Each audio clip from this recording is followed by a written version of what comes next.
Every one of these trials, I always have a break at lunchtime. The officer will go out and eat lunch, and he'll come back in, and he'll be burping or hiccuping whenever he's up on the stand. And it's the most powerful illustration to the jurors. They're sitting there going, he's burping or belching right now.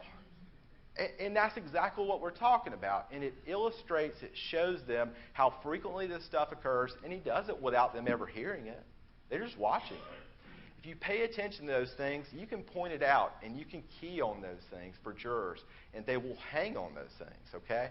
So watch out for it. That's where that should be the focus of your trial if you're using this defense.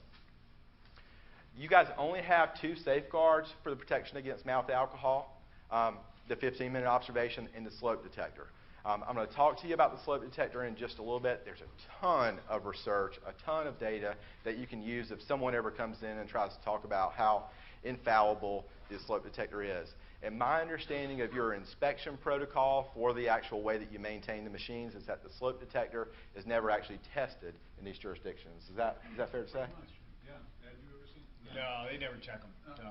So in Georgia, the way that it happens is that you've got an area inspector. They'll go around on a quarterly basis, and they do sort of a half-assed mouth alcohol thing. They blow alcohol directly into it, which doesn't replicate a burp or belch in any way. It's not real-world conditions, but they at least try to do it. Take advantage of the fact that they don't do it here, okay? And the one thing that you really get hurt on in Georgia is what's called .02 agreement, which means that you've got 2 samples that are taken. And by those 2 samples being taken, you would expect that the person had mouth alcohol for there to be a significant drop between the first and the second. And good prosecutors will say, look, give Ben the benefit of the doubt. He's right. There is no 20-minute observation here. We didn't comply with that. But the test doesn't fit with that. And so they can beat me up a little bit with that. You guys don't have that problem. You've only got 1 test. So you don't know if there would be any significant change between the first and the second, whether or not it would be rising or whether or not it would stay the same. So make sure that you know this, that they've only got 1 safeguard here beyond the slope detector, which is that 20-minute observation. That's the key to this, okay? So if it's not done, it's the only thing that you could have done to prevent mouth alcohol beyond the slope detector.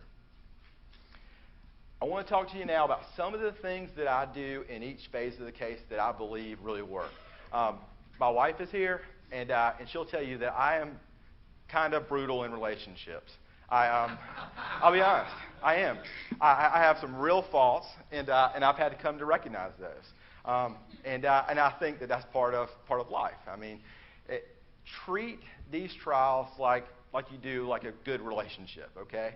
If you engage them, if you engage in the process with jurors, and you show them a little bit about yourself, they'll start to show you stuff.